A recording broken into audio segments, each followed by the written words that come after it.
Not yet. I know. Not like last week. I know. That's what I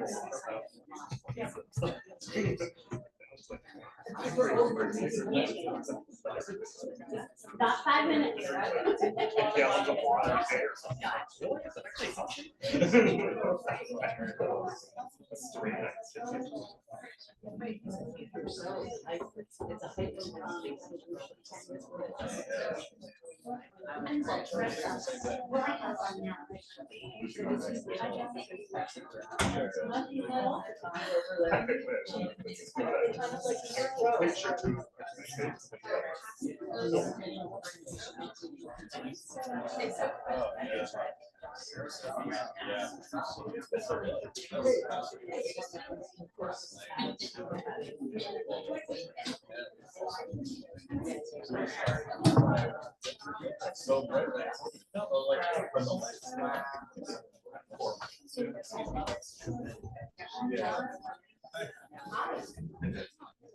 You okay? You okay?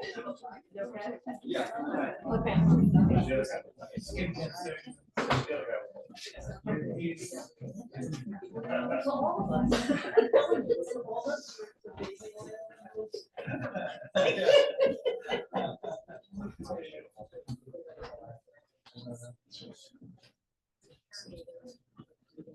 John did get it right.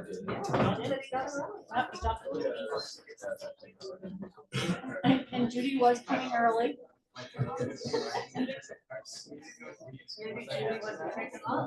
So, I didn't talk to her.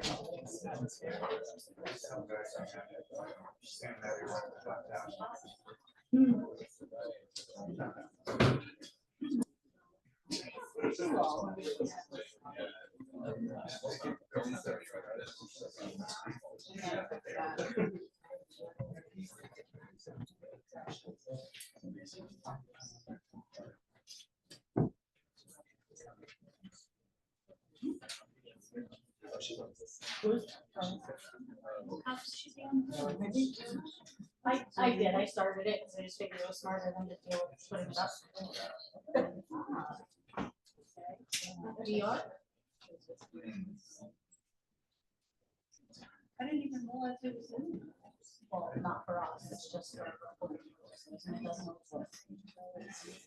This is why I report this.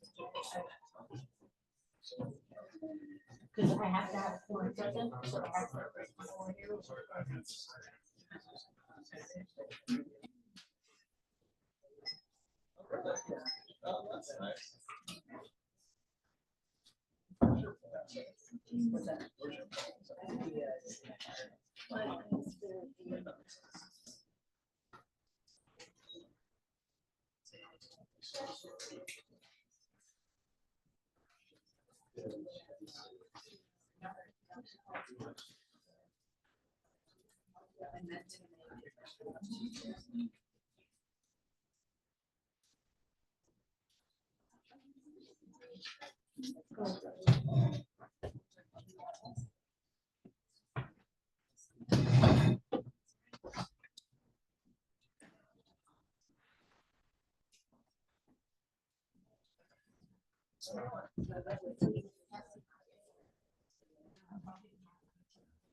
We're rolling out the red carpet.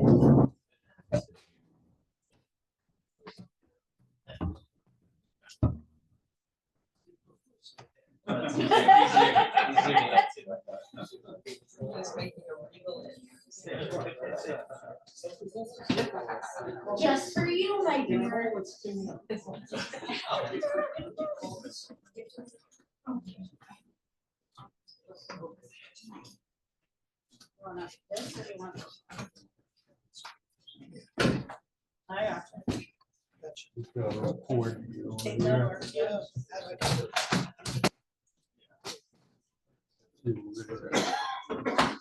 Thank you, thank you.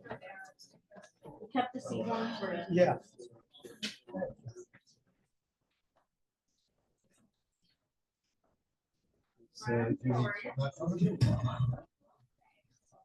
We're at 6 o'clock.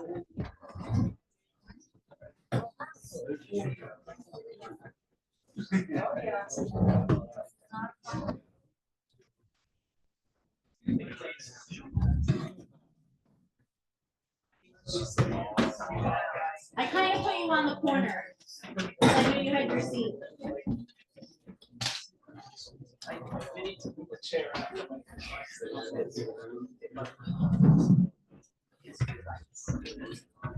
Thanks, Curtis.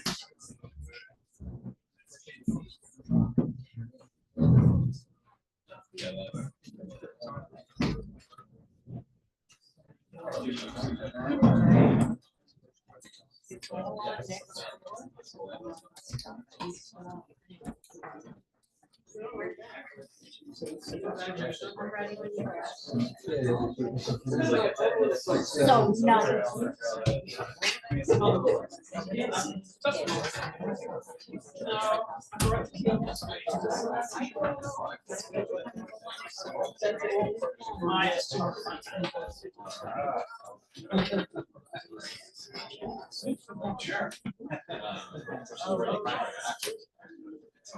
Thank you, guys. Okay, everybody. I would like to call to order the regular meeting for the Woodstock Planning Board for November 6, 2025. And we have a quorum. Are there any updates to the agenda? There are not. We have the minutes to approve for October 16th. If everybody's okay, approve them as is. All in favor? Aye. Okay, and we have a public hearing that remains open for Route 1105, Route 28, which is a proposed gas station. If there's anybody here for that, you can speak. If not, we'll go on. Okay. Before I bring up the Xena developers, I'd like to just say a couple things. This is not a public hearing tonight, so please don't ask any questions. You will do those when we have the public hearing, which we will assign soon. You're all welcome because all our meetings are open to the public, so you can see and hear what's going on. We have before us tonight 2 applications by the applicant. One is for a lot line deletion, which is 2 parcels that make up the road, which is absolutely no problem, no issue. The other one is widening the road because we have to go through wetlands and watercourse permit, because widening the road a little bit goes into the wetland buffer a bit, very small amount, and we've had to mitigate that, which we have. The issues before us are that the main road is in the Xena Woods critical environmental area, and because of that, we have gotten an environmental specialist from Hudsonia to look into those issues. And because of the traffic that will go from Eastwood Lane onto Xena Highwoods Road, we've hired a traffic consultant. to deal with those issues. So those both consultants have been paid for by the applicant. This planning board has also hired our attorney, which is the cost of our town, to help us with a couple of things, and the main thing was to petition the DEC for the town of Woodstock to be the lead agency. And the reason we did that, because if we were the lead agency, we would be able to do it as complete an environmental review as we could possibly do. But the DEC has assigned town of Ulster the lead agency, which makes sense because that's where the development is. So from now on, all the environmental issues will go through their town board, through their planning board. So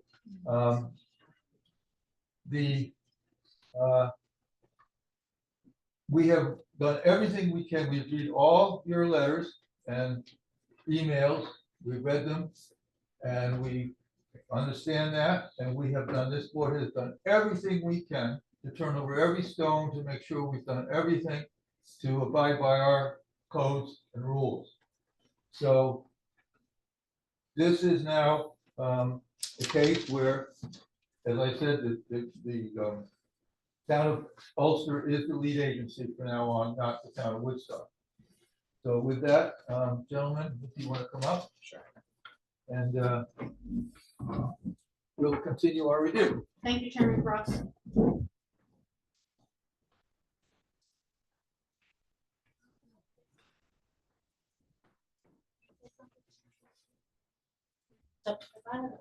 Here.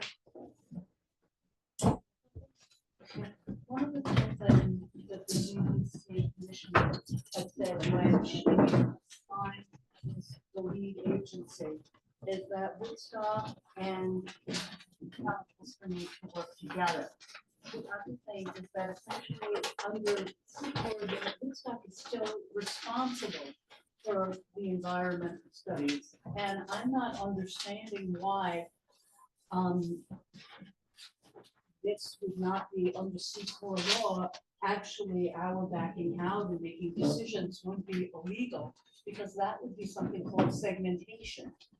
And I'm not understanding how segmentation is not, especially after what she wrote in her report, which is that Woodstock and the town of Ulster should be working together.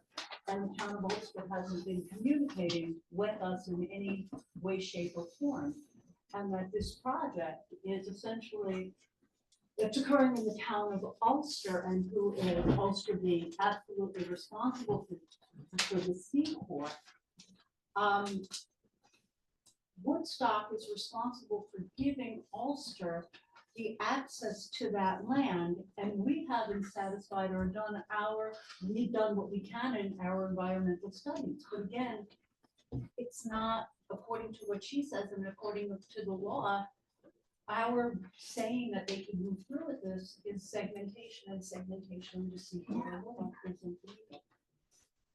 Well, I don't agree with that. And if you have a legal Early question, you can ask our attorney, Yeah. but this is not a question of segmentation. As I said, we have two issues, the lot line revision and the wetlands and water course permit for a small amount of buffer.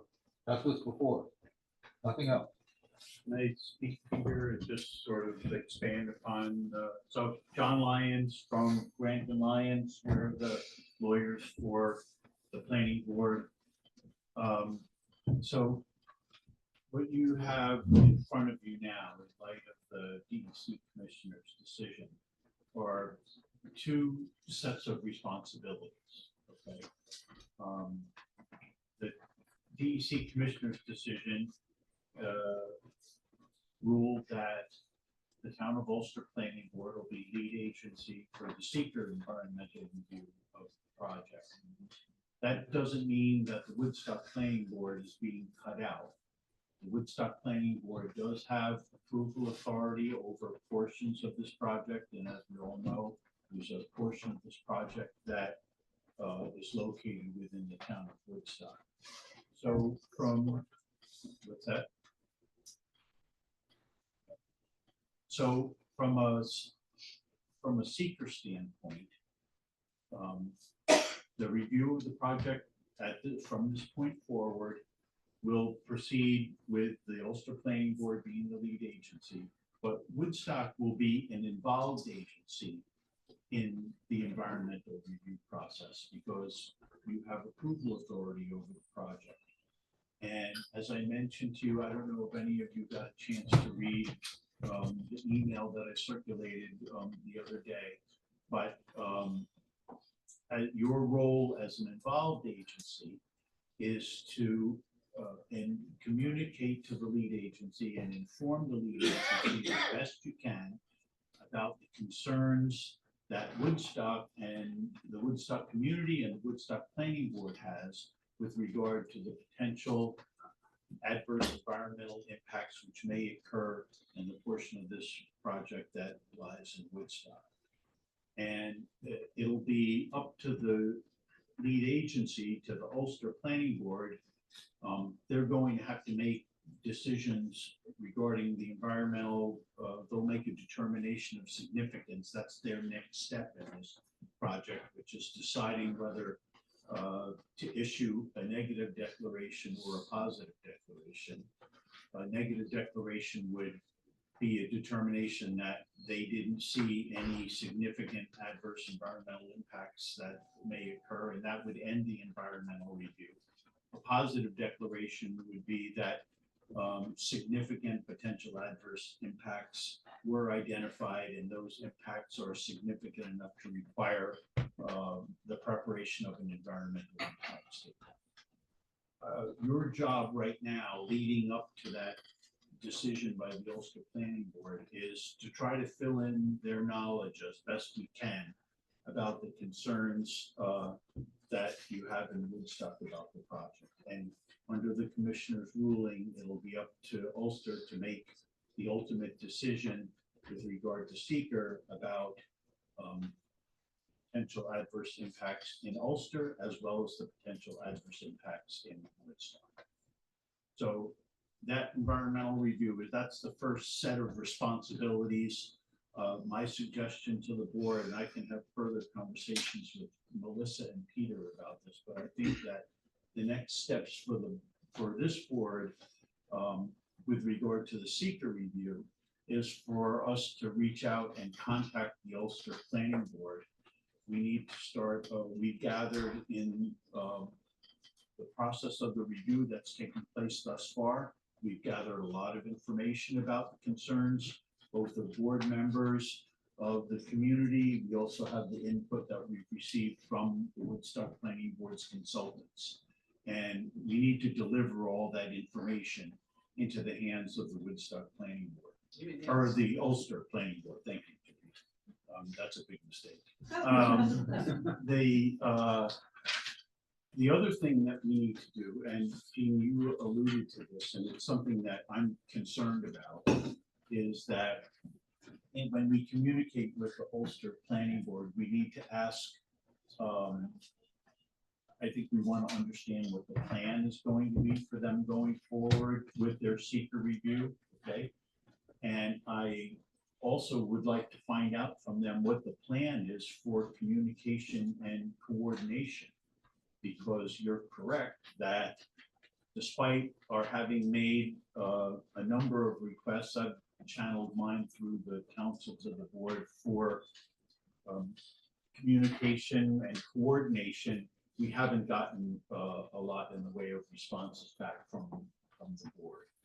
And in addition to that, I know that over in Ulster, they have a system where the town board and the planning board both have input on certain issues, and I would like to understand from them, again, what the process is going to be. The planning board is the board that's going to be the lead agency, but I think the town board does have input. But I'd like that all to get clarified by the Ulster Planning Board for us, so that we can participate in the process as effectively as we can.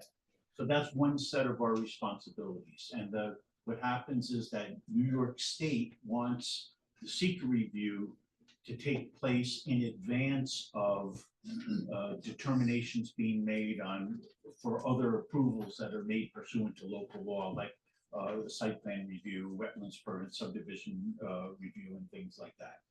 And the idea behind that is that there's a recognition that of good examination of the potential environmental impacts of a project may result in changes to the design of the project. And it doesn't, we had a little bit of a discussion about this when the applicants were here with us in August, but it makes sense to only go so far with our review. We obviously are prohibited by seeker from issuing any approvals until we get to certain milestones in the seeker review. But you have to be, we also have to understand what the final version of the project is going to be after the seeker has played its role in the process. So the second set of responsibilities that you have to do with conducting the reviews for the permits that are being requested by the applicant pursuant to the Woodstock zoning law and Woodstock subdivision law. And we can proceed forward on those. And they'll run to some extent in parallel. But that's how I see the two sets of responsibilities that you have going forward. Segmentation is really a concept that arises more having to do with the, I mean, it's a concern that's been raised with regard to this project because there's a lot of vacant land that's out there, and what segmentation under the seeker environmental review laws means is that the seeker wants to have all aspects of a project reviewed all together, and the idea behind illegal segmentation is that they don't want applicants coming in and breaking the project up into pieces and feeding the project into the system in pieces and trying to sort of disperse the apparent environmental impacts by doing that. And it also just makes sense from a logical standpoint that if there are many pieces of a project, let's look at them all together and let's have a macro picture of what the potential adverse impacts are, and we can make better and more effective decisions when we're looking at it from a macro perspective. But I think that I don't think that the determination that was made by the DEC commissioner puts us into the segmentation area. I think the things that spoke to me about that decision that are the most important for us are the piece that you referenced in your remarks earlier, which was and you may have seen it in my email as well, that commissioner ended her decision saying that she expects that the Ulster Planning Board is going to cooperate with the Woodstock Planning Board, is going to listen and learn about what the concerns about this project are in Woodstock, and that's going to be taken seriously as part of the environmental review. And so that's what I'm hoping that we're going to be able to achieve. And I'll be working with you and with Peter and Melissa to try to make sure that we put our best foot forward and that we participate as effectively as we can in the environmental review that the Ulster Planning Board is going to be conducting. So I hope that was helpful. And just to augment that point, we as the applicant to try to facilitate that cooperation, we've submitted to Ulster everything that we've provided to Woodstock specifically on the road. So we've submitted everything to Ulster, everything that we've provided to Woodstock, and vice versa. In our last submission to this board, because we weren't sure who the lead agency was going to be yet, we provided the expanded Part 3 narrative, which is 20 pages going through every identified environmental impact, and it includes analysis of the road.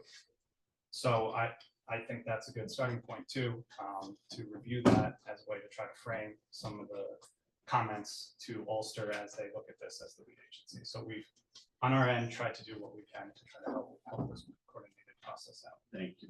And I think the thing that's a concern to me is, honestly, the lead agency circulation is the only communication that the Woodstock Planning Board has received from the Ulster Planning Board since this process started.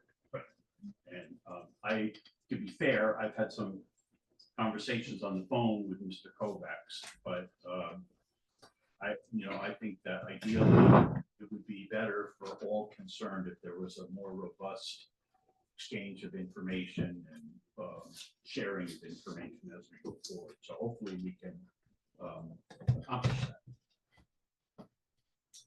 Okay, so tonight, what we're going to do is to review the results from both our environmental consultant and our traffic consultant that you guys have seen and hopefully can comment on. Yeah, sure. So just quickly, and we'll use this as a segue to jump into that discussion. Just two meta project changes. On the Ulster parcel, as part of the subdivision, we were proposing a recreation center with some outdoor amenities, but we've actually removed those outdoor amenities, that being the tennis court and 2 pickleball courts. We understand that noise was a concern on the adjacent land conservancy property, so we hope by removing those outdoor amenities addresses that concern. The 2,400 square foot recreation building is still remains. Also, we are proposing to sprinkler the homes in Ulster. We met with the state about it. So that's to achieve state fire code compliance. And of course, we're still seeking the local subdivision waiver on the length of the road from this board.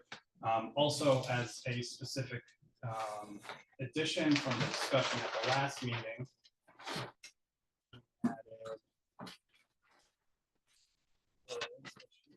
Hammerhead.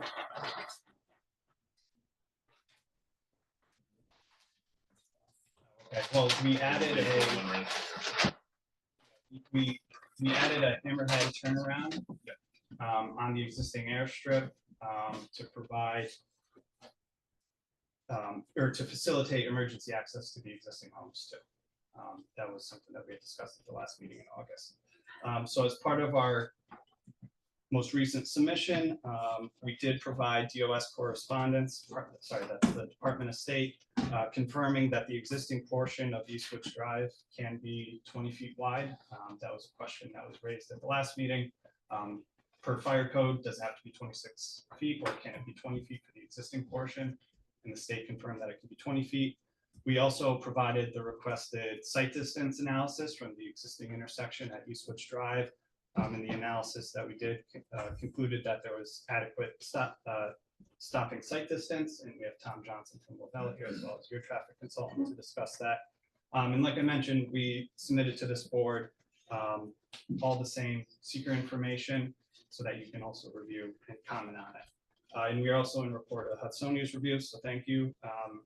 And really what I want to focus on tonight is some of the solutions, the design solutions that we can incorporate additionally into the project to mitigate any identified concerns. So, for example, Hudsonia identified some sort of guide to the natural bottom wildlife culverts to try to help the amphibians there. We're of course happy to incorporate that, and we'll do it if the board wants. Same with the using a different seed mix. There was a concern that some of the seed mix that we had identified included Midwest grasses that might be invasive. So we're more than happy to change the seed mix and go with Hudsonia's seed mix. But I really want to try to focus the discussion tonight on those types of solutions, you know, not just the issues like, let's assume, you know, that there is this certain environmental condition. Okay, so how do we address it?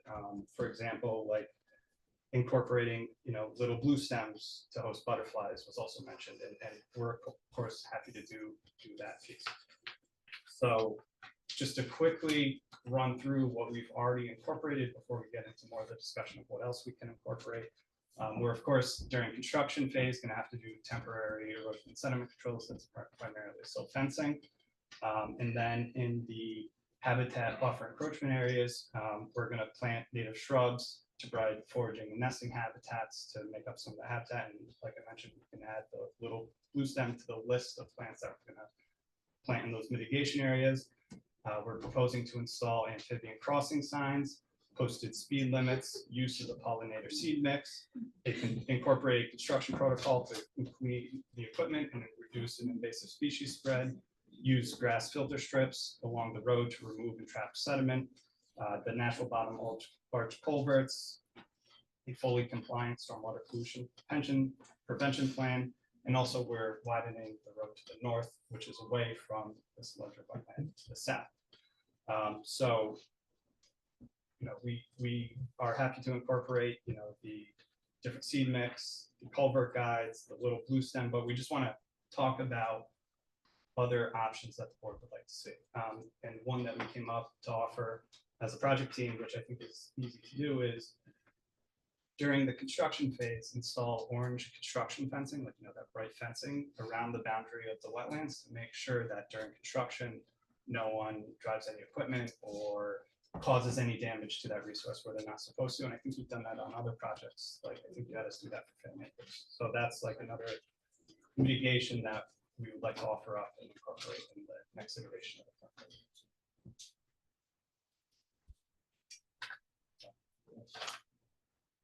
Yes, please. Well, one of the concerns that strikes me has to do with traffic and noise during construction. Hours, limited hours during which vehicles are going up and down the road. I'm not sure exactly what those limits would be, but I think it would be important to have them. For noise, for dust, other things that might bother the people who already have houses along the road. We'll look at that and come up with something.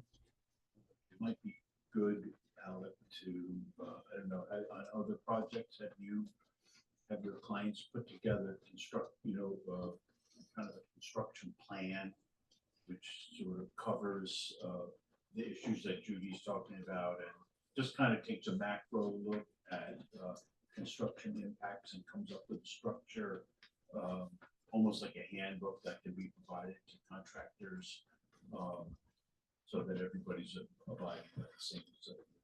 Sure. Yeah, we can look into that, and just, we do have a general sense of that too. Like, the plan is to construct the road first, so we can have all these stormwater and erosion and sediment control measures in at once. Also, it's less than 5 acres, that road construction, so we don't need that PDC waiver. And then after that, it'll be the individual homes. I can't hear anything.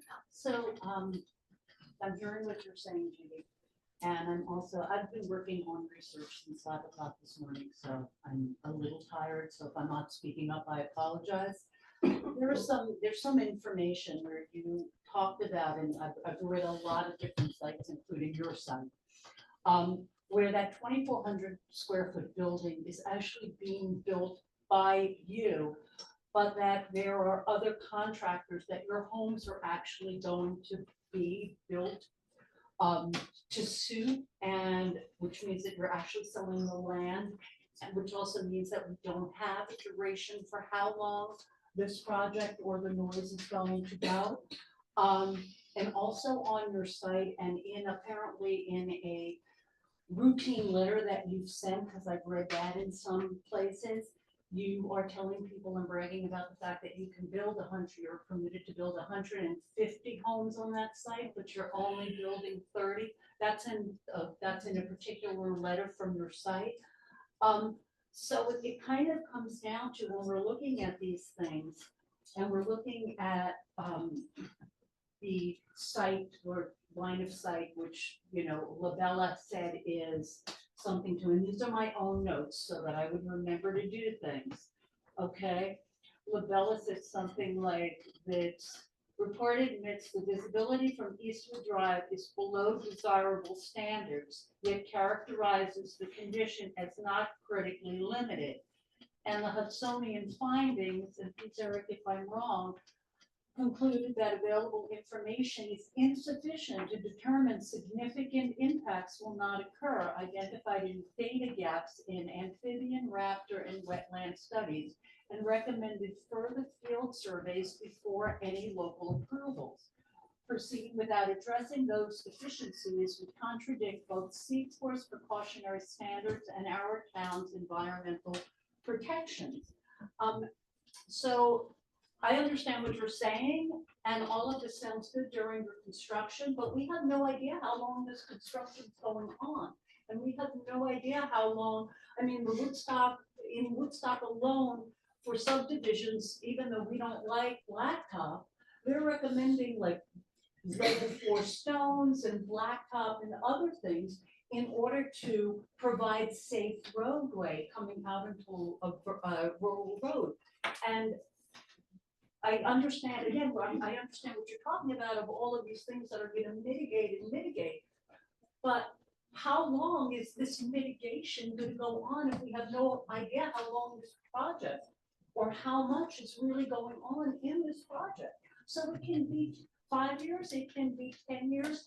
If there's a recession and you can't build, we're gonna have roads and interference, and, I mean, there are so many things that are going on right now that I think, you know, my whole thing instead of staying here all night is that I think that, you know, essentially, this isn't stuff we should be looking at right now until we know what's actually going on the site.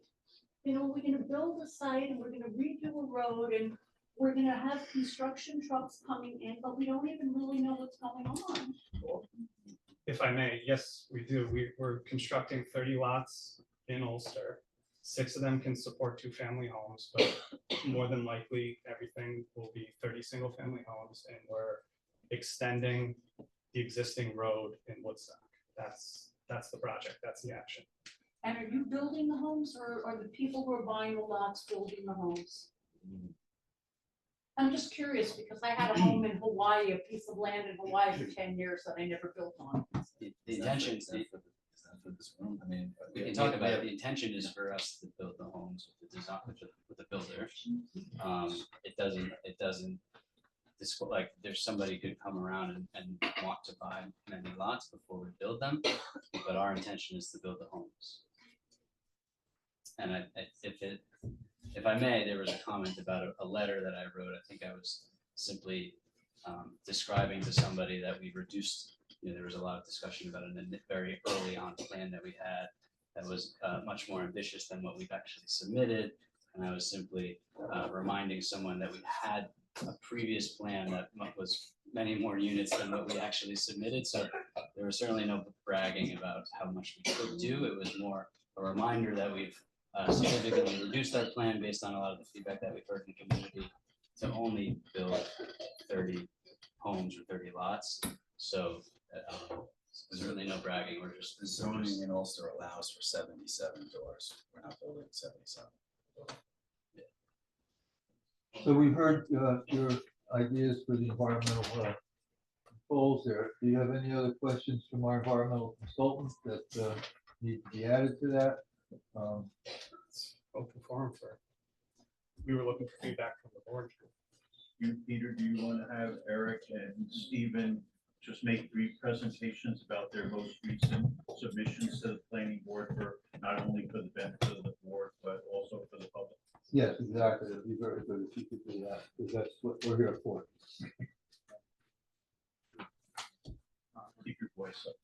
Sure, Steve Matthews, traffic engineering consultant for this planning board. I did review the applicant's various traffic study submittals over the past several months, starting in March. Another review in August, and then another one recently in October. We got to the point where we determined that their trip generation information in the original application was acceptable for a 30-unit subdivision, and that they have the appropriate information and findings in their studies. The next part of it was to review the access situation, and as it relates to the fire code, given the length of the access from Xena Highlands Road along Eastwoods Drive, the New York State Fire Code, which would control the design of that roadway in terms of the safety and the ability of emergency equipment to reach that site, called for a couple of different things or some options that the applicant could look at. For a project of that size and the length of the access road from the exterior roadway system, they needed either a 26-foot wide roadway or a second access road. The applicant proposed a second access road initially, but it was far too long and had far too much impact on the adjacent properties. And in a follow-up with the New York State Department of State, of which a division is the engineers and technicians who are the experts in the state fire code in terms of access, decided that they would sprinkler all of their buildings because that was the option to have 2 separate access roads.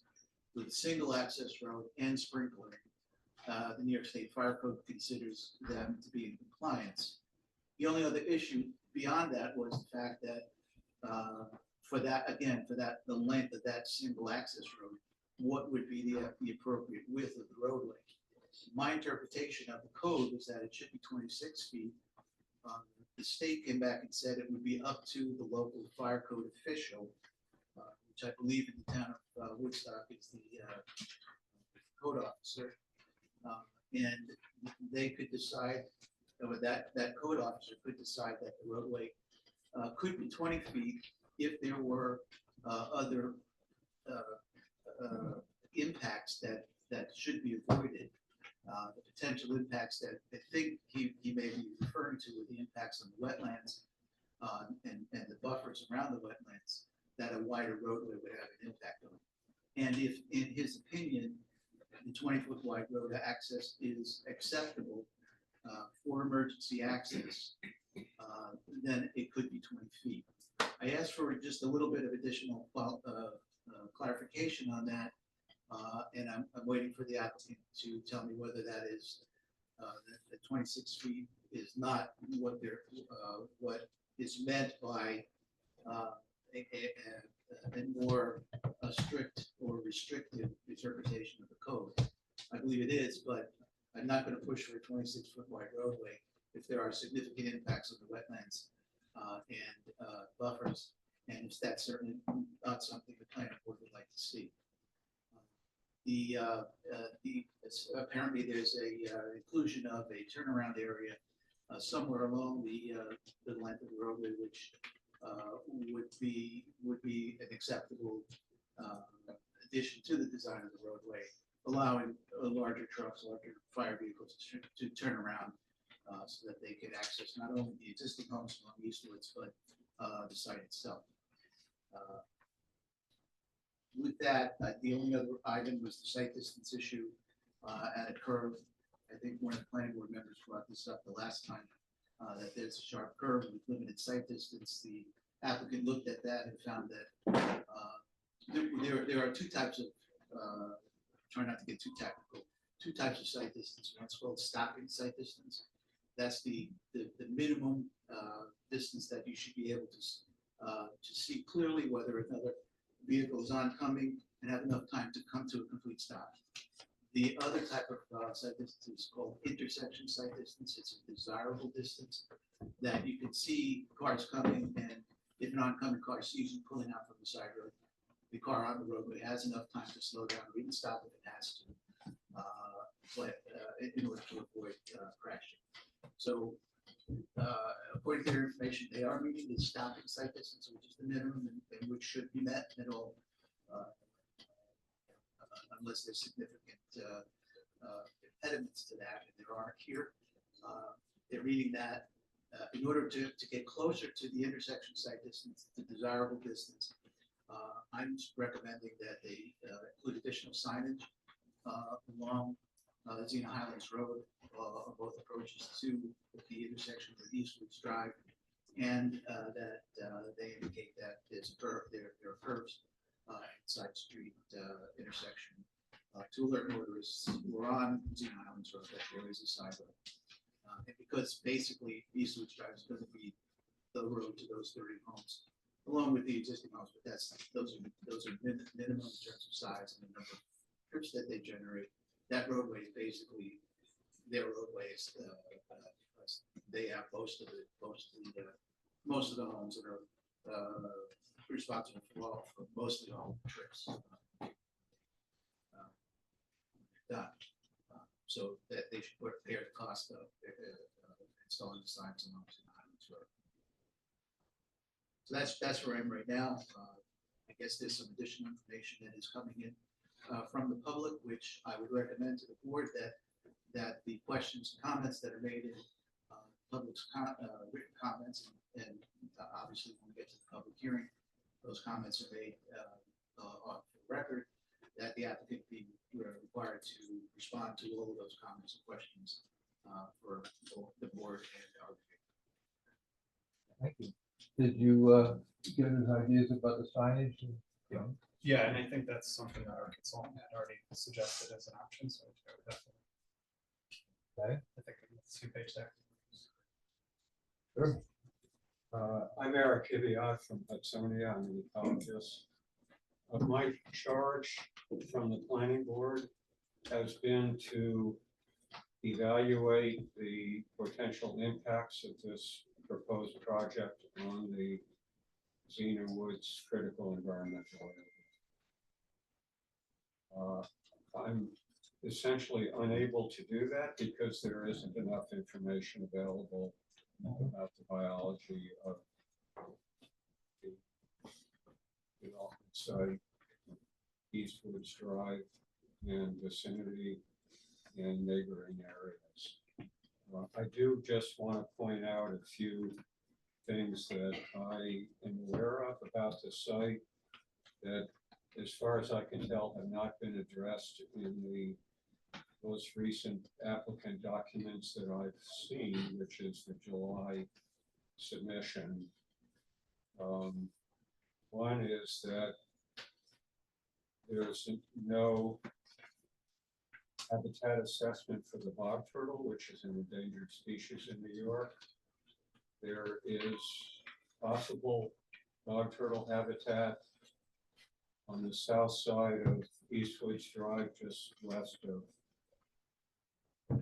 Xena High Woods Road, and extending farther to the southeast into what I saw as a white pine, sphagnum moss, red maple wetland. So I think there needs to be that phase 1 bog turtle habitat assessment. LaBelle has expertise on bog turtle, and it should be a relatively simple matter. I don't see anything in the document about the red-shouldered hawk. When I was on the site last, I believe it was last March, there was a territorial individual, at least one individual. It's a special concern species in New York. It's a species that is area sensitive. In other words, it generally requires an extensive area of mature either upland forest or swamp forest or a combination. It may be sensitive to the increase in traffic, noise, and so forth. An assessment of that needs to be made. I commend the applicant on the amphibian survey along the road and the partial flora survey that was done, but neither of those is adequate to really answer the questions about impacts on amphibians or possible rare plants. The sphagnum white pine red maple swamp is, as far as I can tell, an unusual type of habitat in this region, and it's likely to support rare plants. As far as the amphibians are concerned, there are really two areas that I think are critical here. One is there will be increased vehicle traffic on Xena High Woods Road, and the question of amphibians crossing that road has, to my knowledge, not been addressed in the documents. A local resident documented, for example, a marbled salamander, which is a special concern species in New York, that had been killed on Xena High Woods Road. That's a species that wasn't recorded in the applicant's amphibian survey.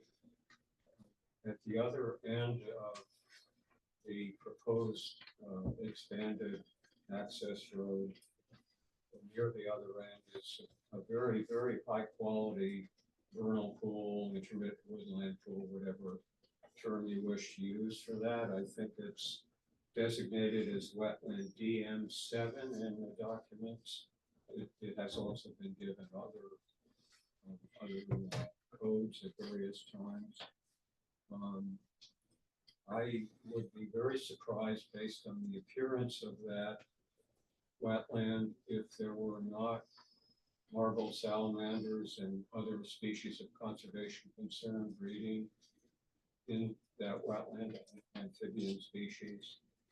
It's also highly likely to be an important habitat for aquatic invertebrates. Hudsonia recently performed a 2-year study of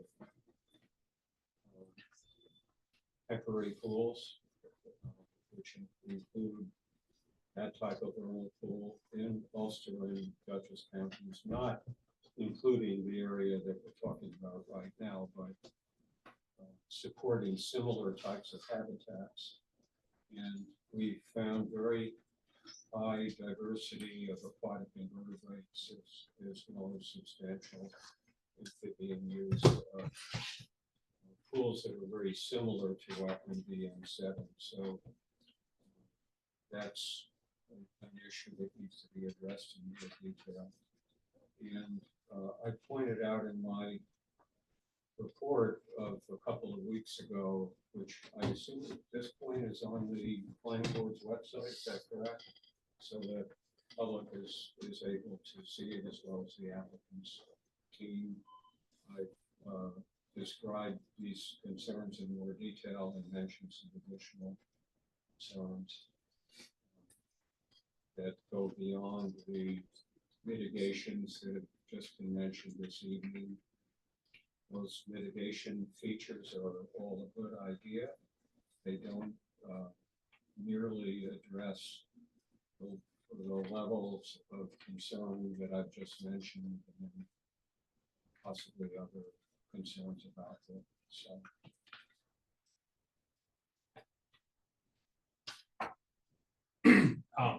Okay, thank you. So I was able to review the documents that Eric put together.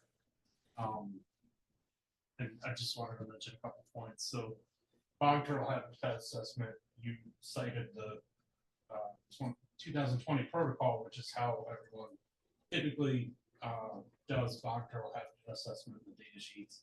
And in that protocol, it says that you would only be assessing a site if it's identified by DEC or U.S. Fish and Wildlife Service as bog turtle potentially occurring in an area or likely to occur in that area.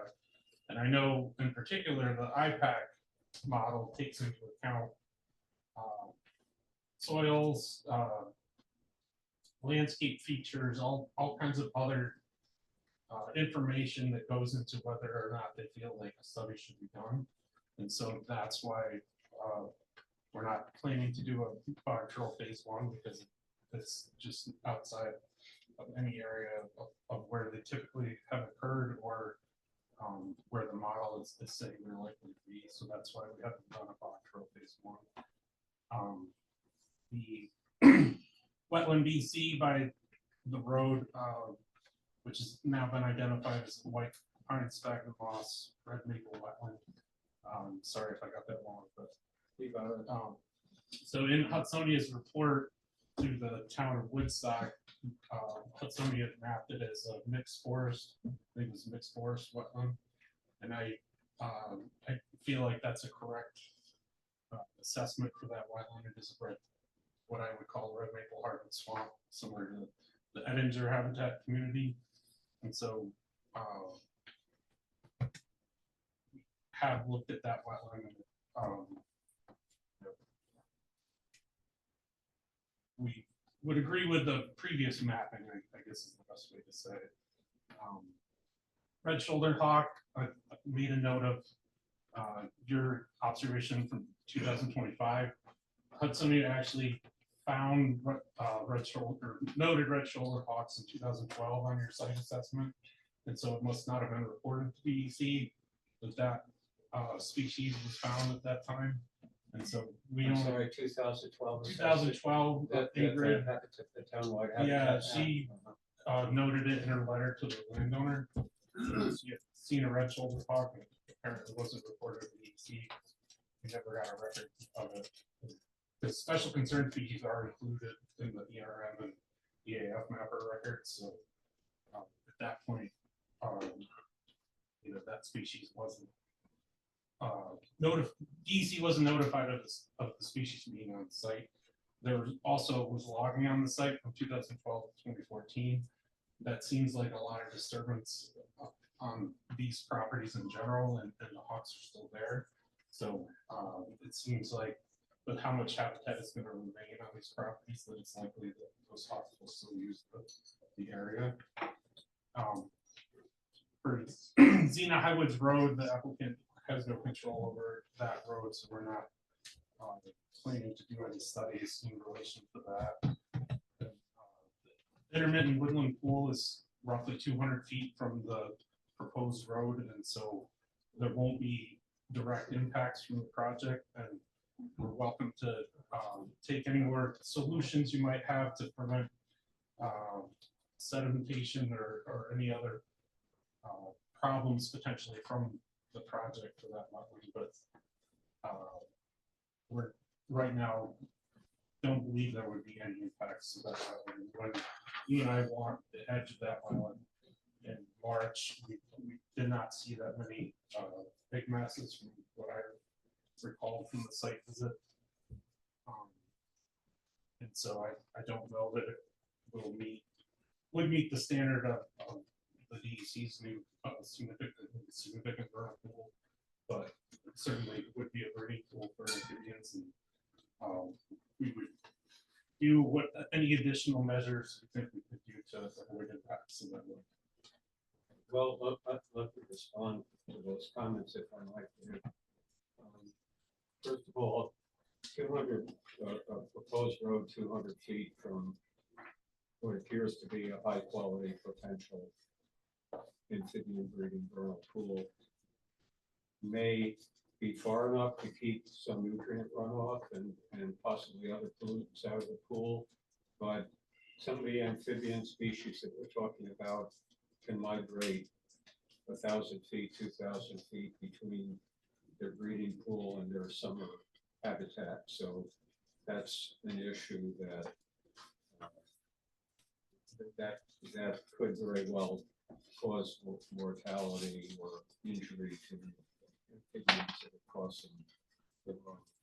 And I'd like to also comment that while your colleague did an amphibian road crossing survey on Eastwood's Drive last spring, it's very hard to find migrating amphibians in leaf litter in a woodland where there's no road at the present time. So I'm not at all convinced. Also, there could be changes in amphibian migration paths from year to year. In terms of, you and I didn't do an egg mass survey. We did walk out into the wetland, which is the basis of my assigning it as a high quality potential habitat. But egg masses of wood frog and spotted salamander, which are the two most common vernal pool, more or less obligate breeding species, can be concentrated in a very small area of pool, and an adequate amphibian egg mass survey would really have to cover almost every square meter of a pool like that. And that's quite a large pool, and could have a small area that the amphibians find particularly suitable. So we're doing we're proposing the bottomless culverts at the existing locations. Could we do something like that in that location with the structures to, try to get amphibians to cross underneath the proposed road? Would that be Certainly wouldn't super hurt.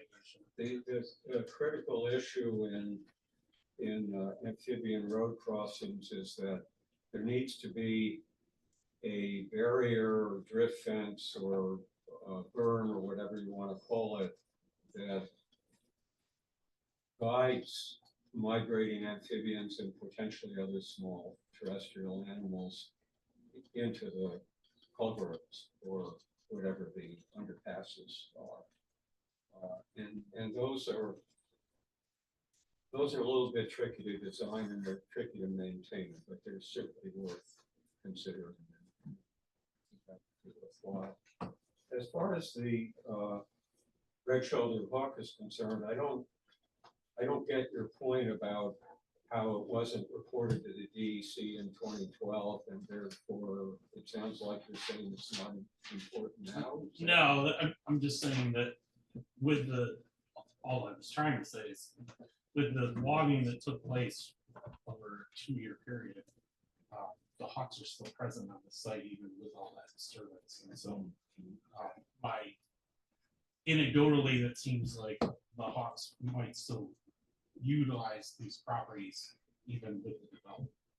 Oh, that's possible. We don't know. But we do know that there are certainly circumstances in the literature where red-shouldered hawks are sensitive. They can be very sensitive to a logging operation. They can be sensitive to road traffic and other kinds of disturbances.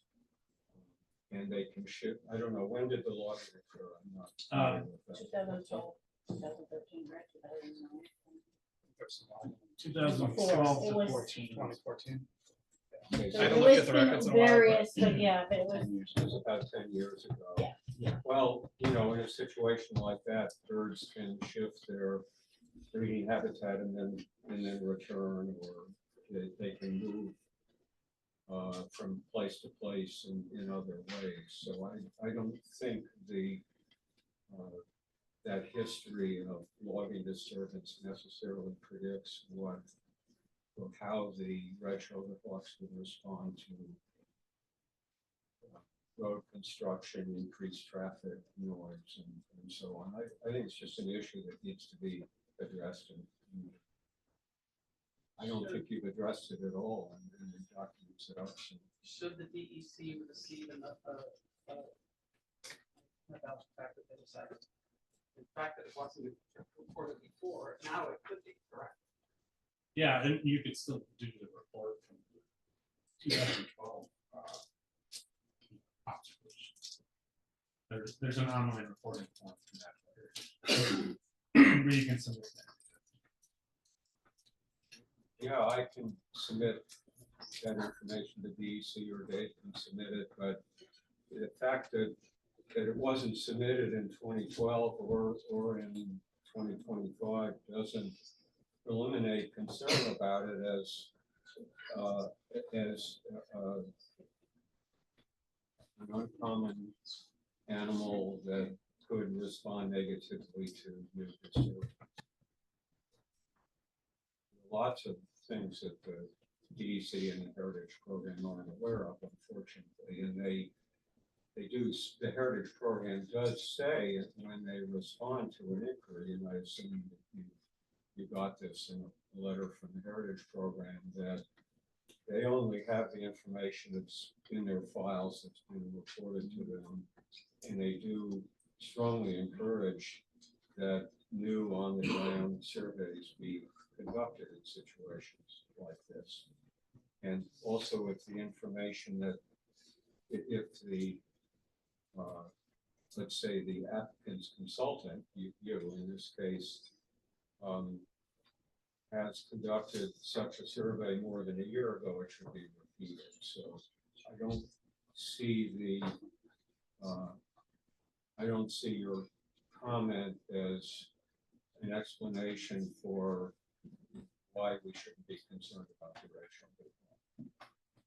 As far as Highwoods Road is concerned, that may be outside the area of the subdivision, but it's not outside the area of potential offsite impact.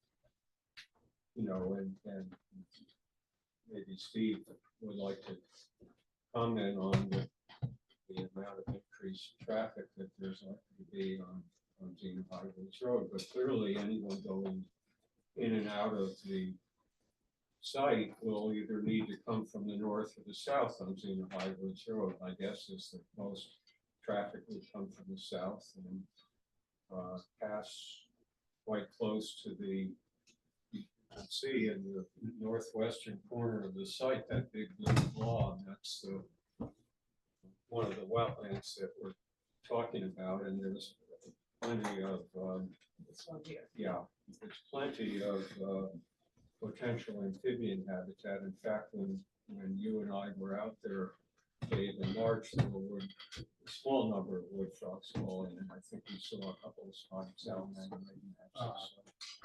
I remember newts, I'm not sure. Yes, there are newts as well. That's a common species that's a lesser concern. By the way, in my quick examination of that wetland on Google Earth imagery, it looks like it's about 12.5 acres. Might be a little more, it might be a little less. If it does reach 12.4 acres, it's state jurisdictional wetland. And We already They've have a done that. JD, a positive JD from okay, the state. so you're That would considering be- it jurisdiction. yes. Thank you, I appreciate it. I think that was the second to last submission. So, I'm glad to hear that. I would just add to Eric is spot on with his assumption that most of the traffic from the site would be distributed to Highwoods Road towards the south. Yeah. All right, well, thank you. That's, I think the most thorough and environmental assessment and review we've ever done in this town. So, very good job, folks. Yeah, thank you. Keep Well, it up. Thank you. I just have one more question. I know we had some discussion about this last meeting, and I touched on it at the start, that secondary access road and the waiver that we requested. Does the board have any thoughts or opinions or feedback on that? Because that is a potentially substantial design consideration for the portion of the project in Woodstock, and we just want some feedback, you, the decision maker, so we know which direction to proceed. Well, I think you folks yourself said that that would create more disturbance than the present option. It would have to go down to the Sauk Hill, and it takes an awful lot.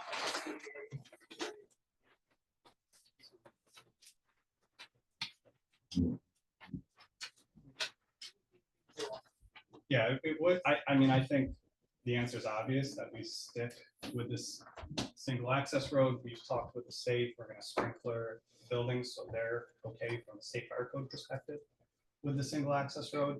But we just wanna make sure that the board is also, you know, as we proceed with Ulster, because if you do wanna see a second access road, then we should add it to the plan, so then it gets considered as part of the secret. Well, we're basically Okay. doing what the state has suggested. Okay, great. That was- You weren't allowing for the sprinkler system before, so now you're doing that, so. Yeah.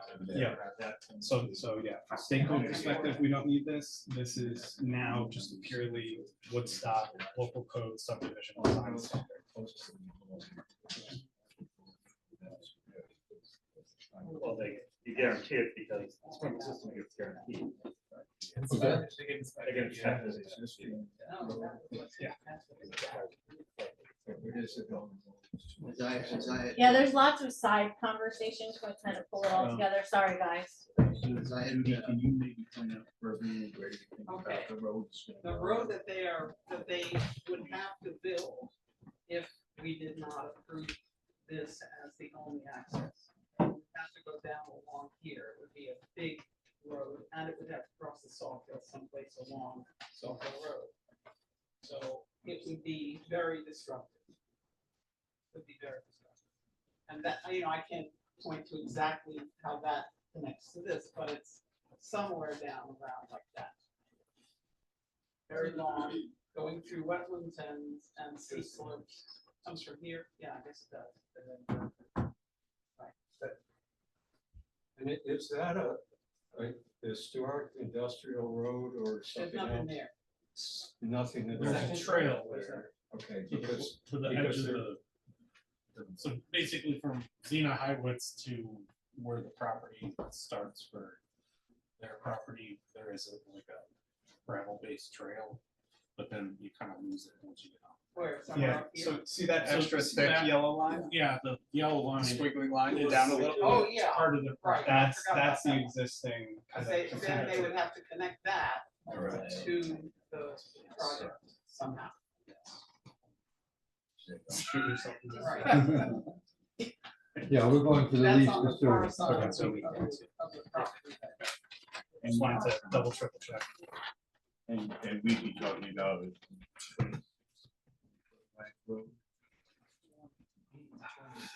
I don't know, My computer is well, slow. for secondary fire access, is there a sandwich? Or sorry, are you talking about the secondary road? Yes. For the secondary road, it would be two, so we'd probably go back to the minimum of 20 feet, because you have two. So with the one, with talking with, yeah, it's just, it all depends. Two, because it meets their requirement. One, it's all based on length and sprinkling. That's it. It could be narrower, or it's just quite lengthy through the parcel. And if it was 20 feet wide, what would be the area of disturbance beyond the edge of the road? Approximately, I'm just trying to get an idea so that the board can get a sense of what the, what the disturbance. So would be. complete. Well, John, area actually, we is were 6 out there on a acres. site visit, and we actually blocked where the change would be in the buffer zone, which is very, very small. Okay. It's only in one section, actually, of the road. It's only less than 100 feet. Do you have any comments on the secondary access? Well, it is a long road, and there's no question it would be disturbance. However, that road would be simply for emergency use. Is that correct? Correct. Emergency access for fire vehicles, for example. Yes, it could be, according to the fire code, there are two options for access to the property for emergency vehicles. That would be two separate access roads, each one 20 feet. You can do away with one of those roads by sprinkling all of the buildings on the site. That's the option I think we're looking at now. Applicants saying that they're going to sprinkle it, all of the buildings, and the single access road along eastwards. That would satisfy the New York State Fire Code. I had mentioned before, when I first spoke, that the decision about the width of the roadway lies with the town's code officer. And the code officer can base that decision on, as far as the width is concerned, on whether or not there's significant impacts that should be considered. And as I mentioned, because of the sensitivity of that area, Eastman described that limiting it to 20 feet is probably what you can call for. And all I'm asking is that be checked and clarified with the state, whether that 20 foot is okay. This is just some issue in my mind about the clarification as to whether 26-foot wide roadway is more restrictive, not in that it's wider, but that it's more restrictive on getting it done. It's a wider roadway. There's more construction involved, a wider width in terms of disturbance along the edges and so on. And if the state comes back and says, no, we need that your code officer has the ability to say 20 feet is fine, then that's acceptable as far as the state is concerned. And I just want to clarify, Steve, for the requirement for secondary access arises from the subdivision. Requires secondary access from the initial access. It exceeds a certain number of feet. That access doesn't. Requirement separate from the state. Right, and that access doesn't necessarily have to be just for emergency. It's probably better that it is if they were to build it, that it just be secondary access road and not see a regular amount of traffic on a daily basis back and forth. We had another sensitive area, Woodstock. So it would be just built and left basically, and less fire apparatus or emergency vehicle needs to access it in order to get all the way to the at the end of these. I can speak. When I look at that, it connects up to the existing area near the Kingston Reservoir Road. Yeah. That's a very long way to almost end up in the same place where you would have gone on the short one. It is. So the chances of somebody using it. Right. It didn't make sense, and I was happy to see that they decided to sprinkle it. Just to reduce the overall impacts on the land. Site. And I would also, and final comment is that, the sprinkling, we want to make sure, as far as the town of Woodstock is concerned, that the sprinkling of the buildings is either a condition of approval, which is going to come from Ulster. Because the town of Woodstock doesn't have that approval authority.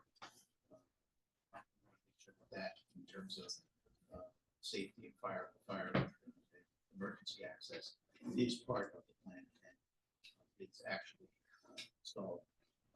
Construction. Okay, Excuse me, I just want to finish my thought about that. It certainly, from an ecological point of view, it's better not to have that extra load. However, there isn't any information about what is there along that potential road route, so I can't comment on what the impacts would be. Clearly, the impacts would be in construction and not so much in the use of the operation of the road actually. That's a big weapon, right?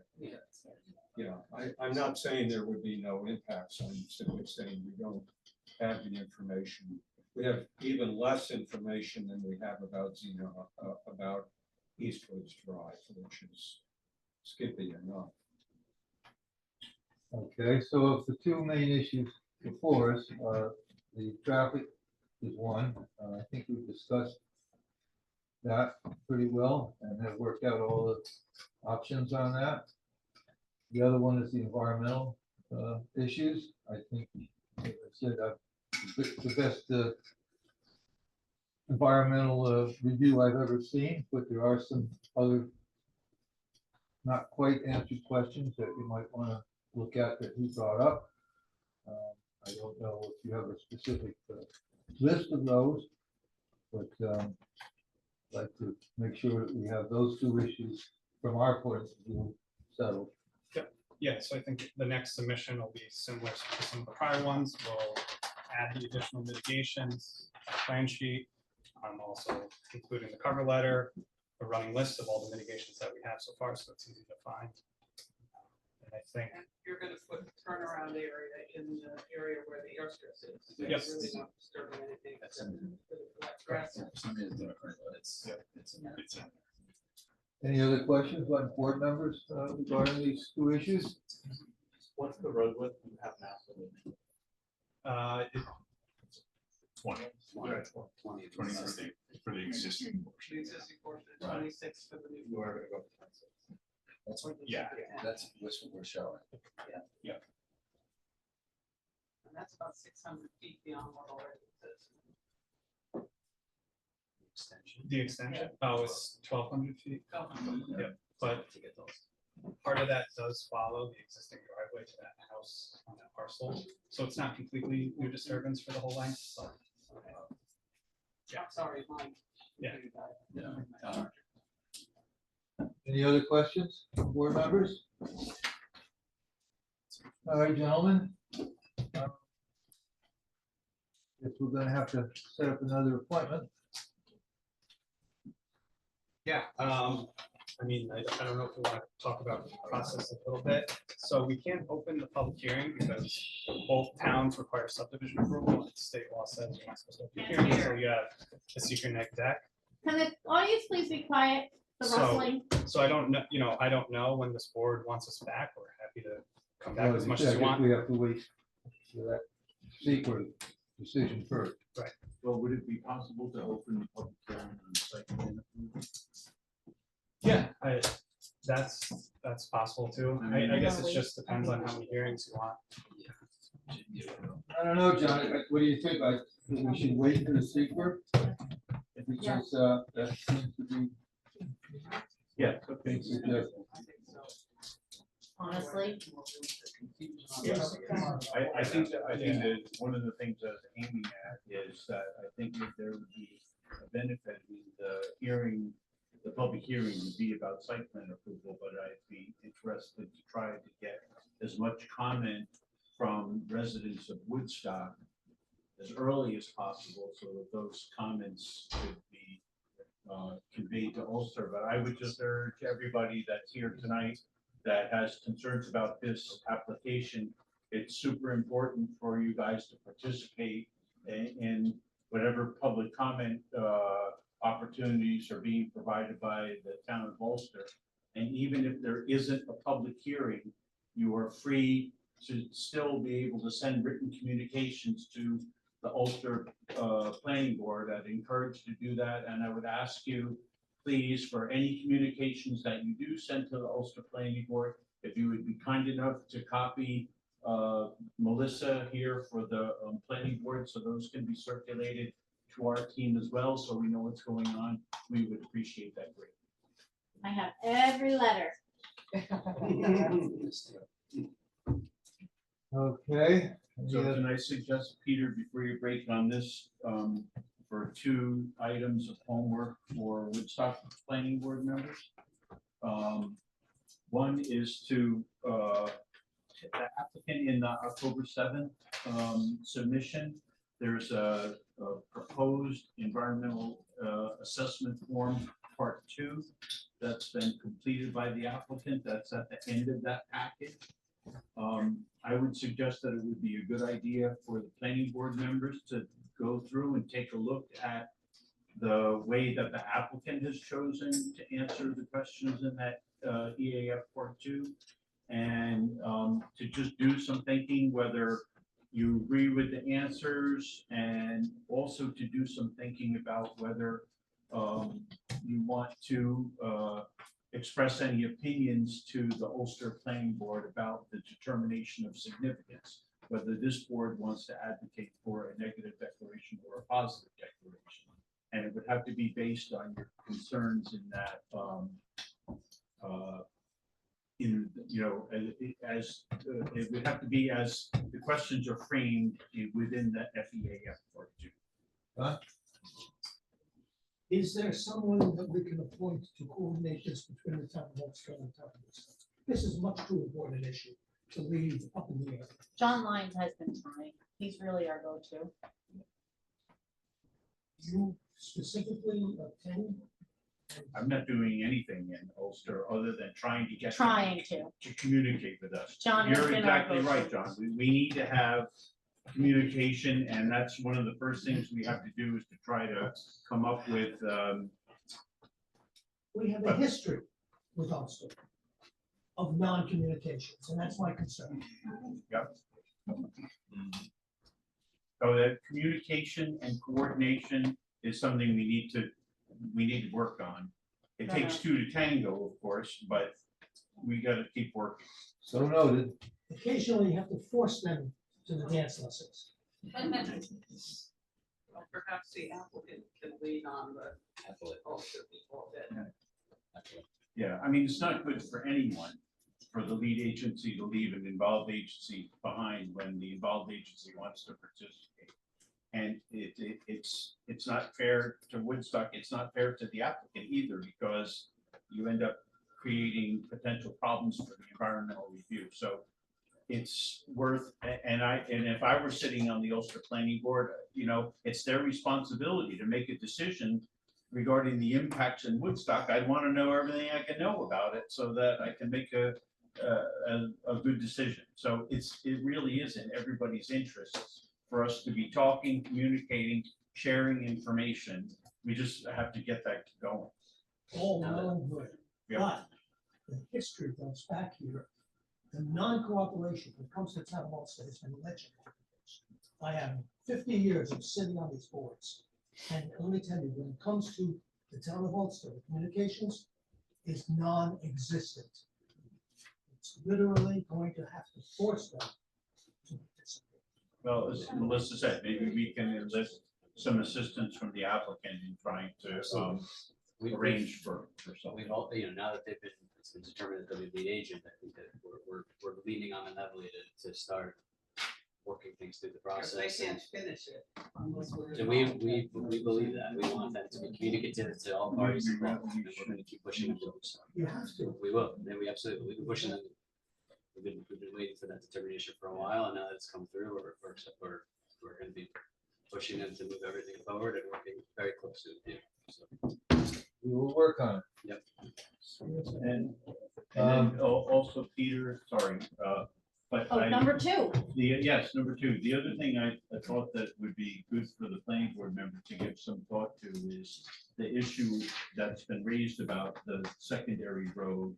And maybe if you all could do some thinking about that, at least see if there a consensus can be reached on the part of the board member to give some guidance to the applicant with regard to, you know, where the board stands on it. Do And you we wanna have take care of those- that right now? We I mean, I have think- those drawings. in Well, I think a materials. majority of the board has, Yes. we has submitted stressed that, you know, or where they last feel. Peter? What do you think? About the second access road, Yeah, it's gonna cause a lot more disturbance. And if it's the state is in charge of this, and if they say the sprinkler system works, then that solves a lot of disruption. That's been my- should we make a motion that's, I mean, I feel like that's what the applicant has been asking for. I think, John, I think if there's a consensus that can be represented to the applicant. Alec, you know my concerns that were expressed at the August meeting, that with seeker not having been done yet, I think there's a value to sharing this information, but we can't say it's a hard and fast determination until we get further along. So a We understand, resolution is yeah. really not- Correct, but I think, Okay. I understand the applicant's desire to have some guidance, because it affects the design of the project that's gonna be submitted to all. And Judy and everyone else, Woodstock's law, okay, and I know the state law says otherwise, and talks about the sprinkler system, but I believe that in Woodstock subdivision law, it says that there needs to be, if a road is not wide enough, there needs to be with this number of residencies, this needs to be two roads, two access roads. And that's Woodstock's regulations in their subdivision law. And Judy, unfortunately, the thing that I keep on thinking about is when you said this, you made a statement at the last meeting when you suggested this turnaround, that it's not if there's going to be a fire in there, it's when there's going to be a fire in there. And we got a letter the other day that somebody sent us with a tree across Eastwood Drive. And they had said in this letter that if the power had gone out, they wouldn't have been able to cut this tree. Now, that happened during a summer storm, and one of those homes were hit by lightning, and they can't get through. That entire Xena area would go up in flames, because if you walk through those woods during the summer, they are a tinder box. And for us not to consider a secondary road is not doing what the planning board is supposed to be doing in Woodstock, which is primarily ensuring the safety of our citizens, of our taxpayers in Woodstock. So I personally, somebody who has been involved in large fires, really feel very uncomfortable that we're going to possibly subject those people in Ulster, in the town of Ulster, and those people on Xena Road in Xena and in Saugerties to one access road if the tree comes down and those fire people can't get in. So I know that it's going to cause a little bit more destruction, but I don't think that it's something that should be voted on so quickly before we discuss it and see. Because if those fire sprinklers don't work and something else happens and somebody can't get through, we've got 30 homes up there, we've got hundreds of other homes. Look who's sitting here right now. And to make that decision is the board, is I don't. Nobody think we're is safe. suggesting to make the decision. In fact, We were just I'm called to suggesting, make yes, a and I vote on it. said, I don't think it's appropriate for us to do a resolution right now. Okay, I didn't hear that, I'm sorry.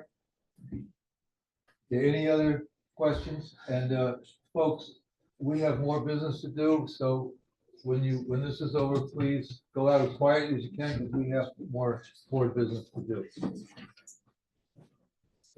I think the next submission. Any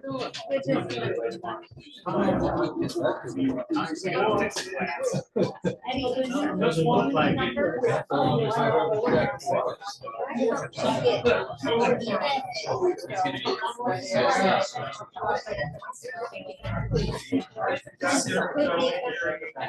Thank you. And then remember, I remember before, I got farm sanctuary, and I want to use farm sanctuary, they were looking buses and kids.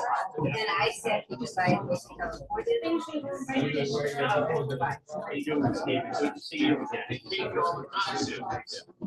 Thank you, my consultants. Oh, Thank you, public members. Thank you.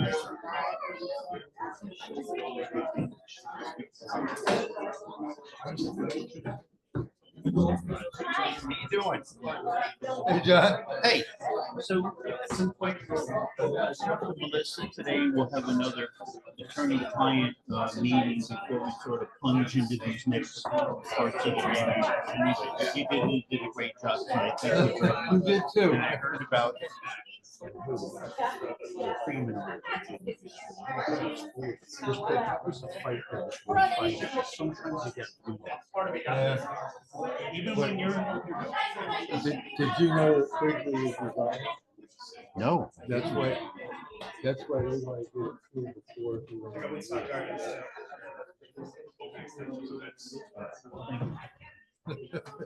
John, good to see you. John, thank you.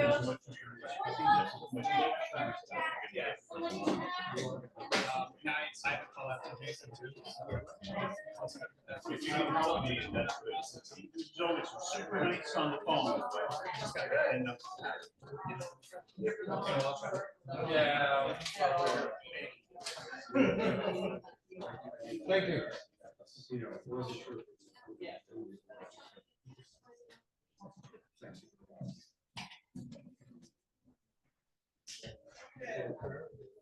Thank you, guys.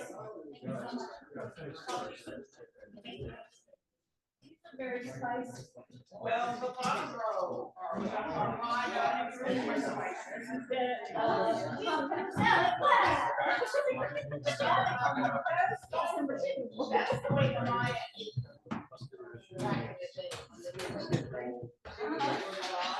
Okay, board.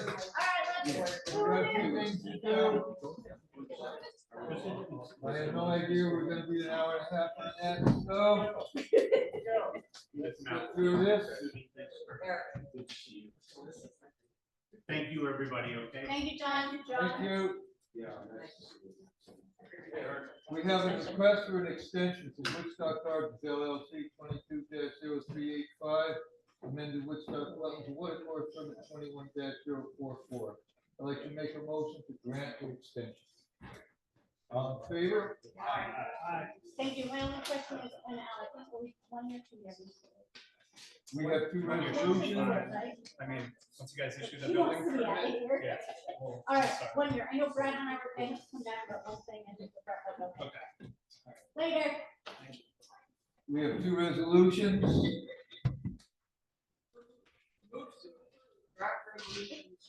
This is Levy and Maxwell. Oh, yeah, that whole list. Keep going.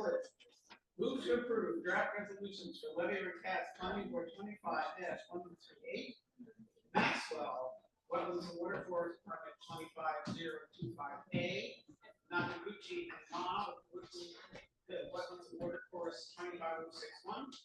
And Catch the layman and hot salon. Hot Salon, water course 25062.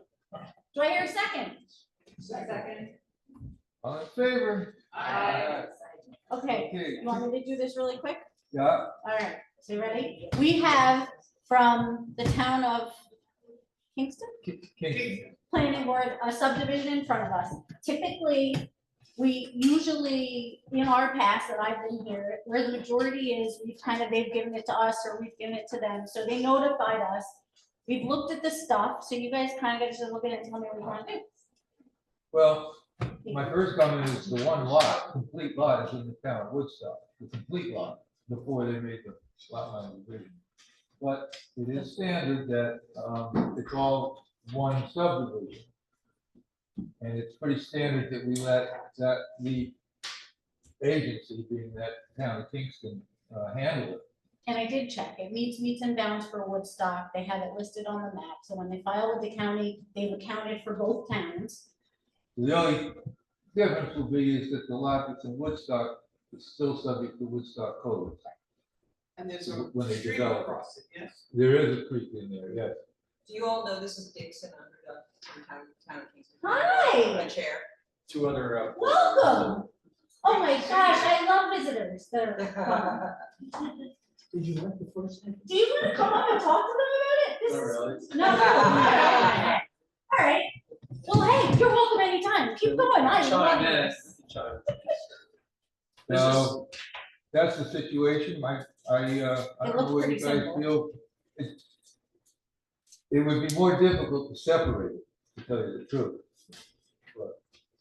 We've been really lucky over the years, and most towns have been like, when there's a piece, just take care of it. So this is kind of Well, rare. sometimes, yeah, when it's a piece of part in the town, this time a whole lot is in Woodstock. How many lots are There's gonna be 3 lots total. Yeah. Proposed. Two of the lots get access from Kingston, and one lot is access from Woodstock. So the issue is that one line in Woodstock, services and how it works with the Well, it tax. would anyway, because it's lays in the town of Woodstock, so anything in that lot would be under. Once, And it has to be under Woodstock code on that one? but yes, but they appropriated that right on the plan. So Medebucking Acres spot, and it's all appropriated, what's in Woodstock. I checked it. And automatically when it gets filed with the county, whatever is Woodstock is gonna go to Woodstock. Sure. For taxes, you know, I mean, we look at these maps all the time. We do have our checks and balances. So I think as far as like services and all that, you were awesome for notifying us, because we don't always notify. All right, All right. so are you making a motion to hand it over to them? Well, we're waiting for the review. So they want it? Do you want it? So we could, Yeah. is the board in favor of waiving further review on this case? Well, handing it over to Kingston, or Let 'em have it. let him have it. Please. Let 'em have Think you got your answer. If you need something written from me, I'll gladly give it to you, but typically word of mouth has worked over the years, so. I'm Melissa, you need anything, extension 16. All right, Yeah. I'll draft it, you got it. Done. okay, the two last things on our agenda, one is like, at the last meeting, we mentioned the Woodstock School is, Thank you. You're very welcome, thank you. the Board of Trustees of Montiora has decided to close the Woodstock School. And I have the deed, and the deed says that it can only be used for school purposes as long as it's used for school purposes, but they can sell it and then it can be, home. That would be. Oh, it's worded. Yeah, the Yeah. use for school purposes and Residential. should be, and should be sold and conveyed to any other person or corporation. Such deed or corporation shall obtain the covenant provisions restriction that said above described property shall thereafter be used only for residential purposes. Residential, not affordable, residential. That's the deed. What do you mean not affordable? It's just the argument that's always. The deed. The deed. We run into this every week. I only bring it up because it's gonna come before us one way or the other. Because if it's not gonna be a school, then it's gonna be a site, or if it's gonna be a school, it's gonna be a site plan. If it's not gonna be a school, it's gonna be a subdivision and, or a townhouse. Right, there's actually quite a bit of Or something. acreage. There's actually. Well, it'll come And before what us. is it? There's a bit of acreage, forested Well, acreage. does Woodstock own this? No, the No. No, it's owned by trustees, it's a deed. It's the trustees, they own it. And have the right to sell it. The school land? It's part of the golf, isn't it the same trustee as the golf course? The school. It's called Woodstock Properties. Yeah. And that was a lot. I think the golf course was included in that, but a lot of Rotron was included in that. So, This was like this. yeah, I bet with you. so, Anyway, So just, small. just a heads up, and the last thing on our agenda is the cones. They're gone. They're gone. I called Sunday. Cone heads. Get rid of them. Get rid of them. So my hope is that like we open communication and maybe if they wanna try this again, that maybe we can be Business involved leaders are together. working on a joint letter to Okay. give to the streets, saying, please talk to us before you suddenly just shut down. Thank you, James. Like one representative. Or is that it? Oh my gosh. We I did got it? to the Have we done it? adjournment. Oh my gosh. Adjournment. Wait. All in favor? All those not in favor?